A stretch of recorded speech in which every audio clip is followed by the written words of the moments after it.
Capítulo 26. Os tempos do Consolador.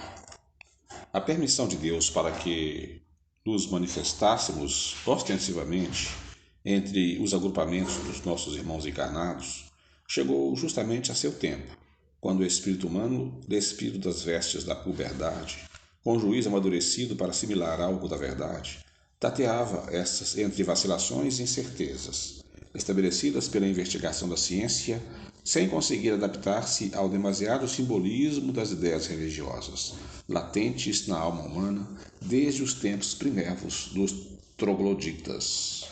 Justamente na época requerida, consoante as profecias do Divino Mestre, derramou-se da sua luz sobre toda a carne, e os emissários do alto, segundo as suas possibilidades e os méritos individuais, têm auxiliado a ascensão dos conhecimentos humanos para os planos elevados da espiritualidade. A concepção da divindade.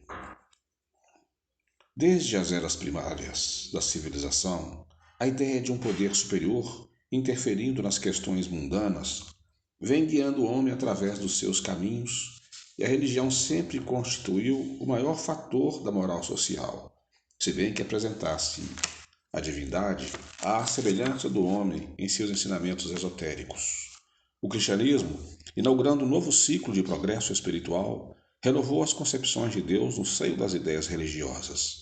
Todavia, após a sua propagação, várias foram as interpretações escriturísticas, dando aso a que as facções sectaristas tentassem, isoladamente, ser as suas únicas representantes. A Igreja Católica e as numerosas seitas protestantes, nascidas do ambiente por ela formado, têm levado longe a luta religiosa, esquecidas de que a providência divina é amor. Estabeleceram com a sua acanhada hermenêutica os dogmas da fé, nutrindo-se das fortunas iníquas a que se referem os evangelhos, prejudicando os necessitados e os infelizes. A fé ante a ciência. Mas como o progresso não conhece obstáculos, os artigos de fé equivaleram a estagnações isoladas. Se conseguiram satisfazer a humanidade em um período mais ou menos remoto da sua evolução, caducaram desde que o laboratório obscureceu a sacristia. A ciência desvendou ao espírito humano as perspectivas inconcebíveis do infinito. O telescópio descortinou a grandeza do universo e os novos conhecimentos cosmogônicos demandaram outra concepção do Criador, desvendando paulatinamente as sublimes grandiosidades da natureza invisível. A ciência embriagou-se com a beleza de tão lindos mistérios e estabeleceu o caminho positivo para encontrar Deus, como descobrir o mundo microbiano ao preço de acuradas perquirições. É que a divindade das religiões vigentes era defeituosa e deformada pelos seus atributos exclusivamente humanos. As igrejas estavam acorrentadas ao dogmatismo e escravizadas aos interesses do mundo. A confusão estabeleceu-se. Foi quando o Espiritismo fez sentir mais claramente a grandeza do seu ensinamento, dirigindo-se não só ao coração, mas igualmente ao raciocínio. O céu descerrou um fragmento do seu mistério e a voz dos espaços se fez ouvir. Os esclarecimentos do Espiritismo. Foi assim que a religião da verdade surgiu na Terra, no momento oportuno. As igrejas estagnadas encontravam-se no obsoletismo, incapazes de sancionar as ideias novas, vivendo quase que exclusivamente das suas características de materialidade e do seu simbolismo, terminado o tempo de sua necessária influência do mundo. As conquistas científicas não se coadunavam com o espírito dogmático, e o Espiritismo, com as suas lições magníficas, alargou infinitamente a perspectiva da vida universal, explicando e provando que a existência não se observa somente na face da terra opaca e cheia de dores. Há céus inumeráveis e inumeráveis mundos onde a vida palpita numa eterna mocidade.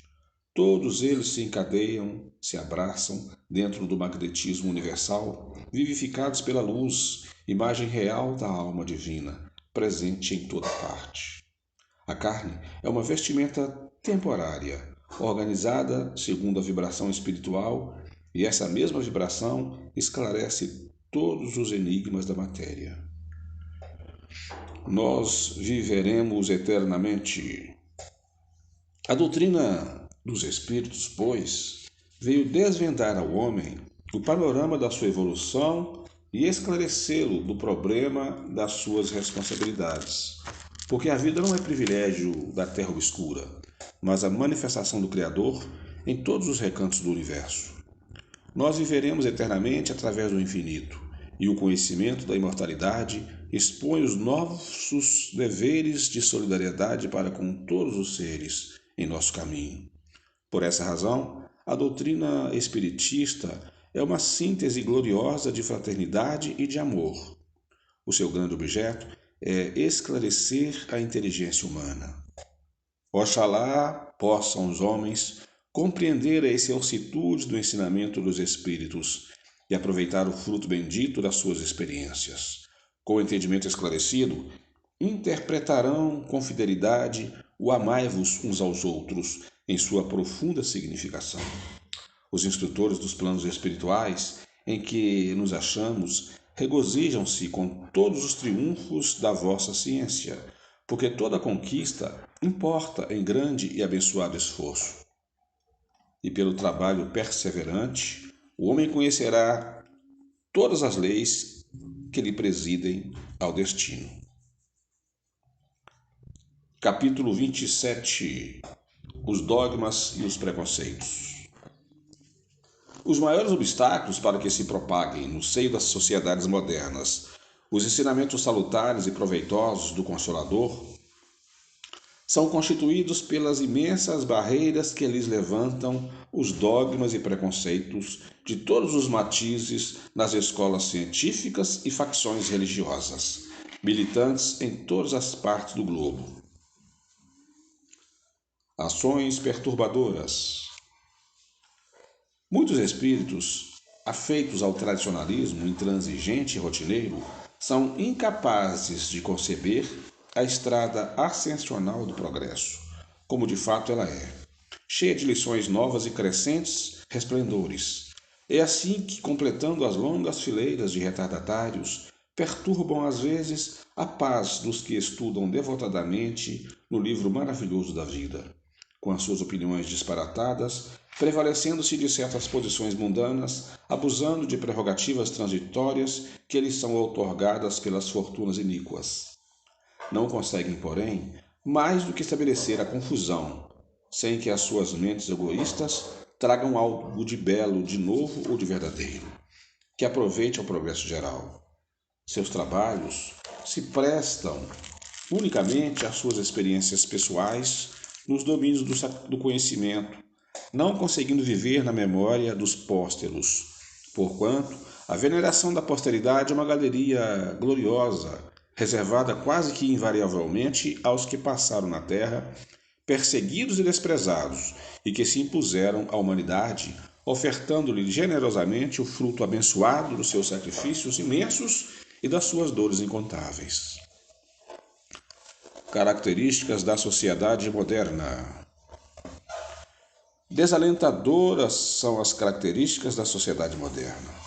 Porque se a coletividade se orgulha dos seus progressos físicos, o homem se encontra moralmente muito distanciado dessa evolução. Semelhante anomalia é a consequência inevitável da ignorância das criaturas com respeito à sua própria natureza, desconhecimento deplorável que a incita a todos os desvios. Vivendo apenas entre as coisas relativas à matéria, submerge nas superficialidades prejudiciais ao seu avanço espiritual. Ignoram quase que totalmente o que sejam as suas forças latentes e as suas possibilidades infinitas, adormecendo ao canto embalador dos gozos falsos do eu pessoal. E apenas os sofrimentos e as dificuldades as obrigam a despertar para a existência espiritual, na qual reconhecem quanta alegria dimanam do exercício do bem e da prática da virtude entre as santas lições da verdadeira fraternidade. A ciência e a religião. Infelizmente, se a ciência e a religião constituem as forças matrizes do esclarecimento das almas, Vemos uma empoleirada na negação absoluta e a outra nas suas afirmações arriscadas e absurdas. A ciência criou a academia e a religião sectarista criou a sacristia. Uma e outra, abarrotadas de dogmas e preconceitos, repelindo-se como polos contrários dentro dos seus conflitos, têm somente realizado separação em vez de união, guerra em vez de paz, descrença em vez de fé, arruinando as almas e afastando-as da luz da verdadeira espiritualidade.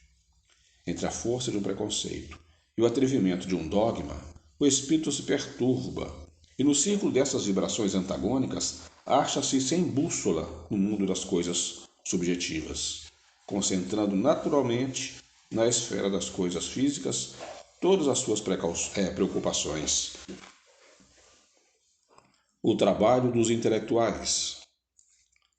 É por essa razão que de grandes responsabilidades se investem aqueles que se entregam na terra aos labores espirituais, sob todos os aspectos em que se nos apresentam. Grandes serviços constam de suas incumbências e elevada conta lhes será solicitada dos seus afazeres sobre a face do planeta. Dolorosas decepções os aguardam na existência de além-túmulo, quando menosprezam as suas possibilidades para o bem comum, fazendo de suas faculdades intelectuais objeto de mercantilismo em troca de prebendas, as quais, augurando-lhes um porvir de repouso egoístico na vida transitória, os fazem estacionários e nocivos às coletividades, o que equivale à existência de provas amargas entre prolongadas obliterações dos seus poderes de expressão. Não é que o artista e o pensador devam aderir a este ou aquele sistema religioso, ou alistar-se sob determinada bandeira filosófica. O que se faz mister é compreender a necessidade da tarefa de espiritualização, trabalhando no edifício sublime do progresso comum, colaborando na campanha de regeneração e de reforma dos caracteres, auxiliando todas as ideias nobres e generosas, em qualquer templo, facção ou casta em que vicejem, espiritualizando as suas concepções, transformando a ação inteligente num apelo a todos os espíritos para a perfeição, desvendando-lhes os segredos da beleza, da luz, do bem, do amor, através da arte, na ciência e na religião, em suas manifestações mais rudimentares. Que todos operem na difusão da verdade, quebrando a cadeia férrea dos formalismos impostos pelas pseudo-autoridades, da cátedra ou do altar, amando a vida terrena com intensidade e devotamento, cooperando para que se ampliem as suas condições de perfectibilidade, convencendo-se de que as suas felicidades residem nas coisas mais simples. Capítulo 28. As comunicações espíritas. Por todos os recantos da terra, fazem-se ouvir nos tempos que correm as vozes dos espíritos que, na sua infatigável atividade, conduzem a luz da verdade a todos os ambientes, dosando as suas lições segundo o grau de perceptibilidade daqueles que as recebem. Os ensinamentos do espaço pululam nas escolas, nos templos, nas oficinas, e aos poucos ides compreendendo a comunhão do orbe terráqueo com os planos invisíveis. O Espiritismo tem doutrinado convenientemente a fé e a ciência, preparando-as para os esponsais do porvir.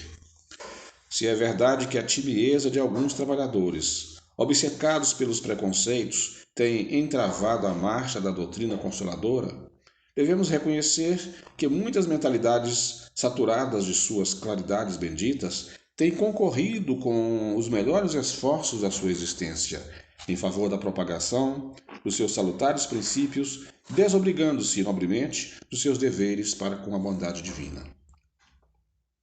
O mediunismo. Vários autores que têm visto nas extensas bibliografias dos escritores mediúnicos, senão reflexo da alma dos médios, emersões da subconsciência que impele os mais honestos e involuntárias mistificações. Excetuando-se alguns casos esporádicos em que abundam os elementos prestantes e a identificação, as mensagens mediúnicas são repositório de advertências morais, cuja repetição se lhes afigura soporífera. Todavia, erram os que formulam semelhantes juízos. Diminuta é a percentagem dos intrínsecos, já que todo o mediunismo, ainda que na materialização e no automatismo perfeitos, se baseia no espiritismo e animismo conjugados. A comunhão dos dois mundos. Os desencarnados não podem imiscuir-se na vida material com a plenitude das faculdades readquiridas e o médium, por sua vez, frequentemente em vistas das suas condições e circunstâncias, está impossibilitado de corresponder à potencialidade vibratória daqueles que o procuram para veicular o seu pensamento. A alma emancipada dos liames terrestres integra a comunhão do outro mundo, que não é o da carne, e daí a necessidade imprescindível de submeter-se às condições de ordem material para se manifestar. Esse fato constitui uma dificuldade extraordinária à consciência depurada, que já desferiu o voo altíssimo aos denominados planos felizes do universo. Dificuldade que essa adaptação à materialidade implica. A comunhão dos dois mundos, o físico e o invisível, está, pois, baseada nos mais sutis elementos de ordem espiritual. Os espíritos benignos. Por essa razão, as luminosas mensagens dos grandes mentores da humanidade são inspiradas aos seres terrenos através de processos inacessíveis ao seu entendimento atual. E a maioria das entidades comunicantes são verdadeiros homens comuns, relativos e falhos, porquanto são almas que conservam, às vezes, integralmente o seu corpo somático e cujo habitat é o próprio orbe que lhe guarda os despojos e as vastas zonas do espaço que os cercam, atmosferas do próprio planeta, que poderíamos classificar de colônias terrenas nos planos da erraticidade. Aí se congregam seres afins, e nesse meio vivem e operam muitas elites espirituais constituídas por espíritos benignos, mas não aperfeiçoados, os quais, sob ordens superiores, laboram pelo seu próprio adiantamento e em prol da evolução humana, volvendo novamente à carne ou trabalhando pelo progresso do seio das coletividades terrestres. O que representam as comunicações. Dos motivos expostos, infere-se que a suposta vulgaridade dos ditados mediúnicos é um fato naturalíssimo, porque emanam das almas dos próprios homens da terra, imbuídos de gosto pessoal, já que o corpo das suas impressões persiste com precisão matemática e somente os séculos com seu consequente aglomerado de experiências conseguem modificar as disposições kármicas ou perispirituais de cada indivíduo. Procuram agir no plano físico unicamente para a demonstração da sobrevivência além da morte, levantando os ânimos enfraquecidos, porque dilatam os horizontes da fé e da esperança no futuro. Porém, jamais serão portadores da palavra suprema do progresso, não só porque a sua sabedoria é igualmente relativa, como também porque viriam anular o valor da iniciativa pessoal e a insofismável realidade do arbítrio humano. Os planos da evolução. Assim como o infinito é uma lei para os estados das consciências, temos o infinito de planos no universo, e todos os planos se interpenetram dentro da maravilhosa lei de solidariedade. Cada plano recebe daquele que lhe é superior apenas o bastante ao seu estado evolutivo, sendo de efeito contraproducente ministrar-lhe conhecimentos que não poderiam suportar. A evolução, sob todos os seus aspectos, deve ser procurada com afinco, pois é dentro dessa aspiração que vemos a verdade da afirmação evangélica. A quem mais tiver, mais será dado. À medida que o homem progride moralmente, mais se aperfeiçoará o progresso da sua comunhão com os planos invisíveis que lhe são superiores.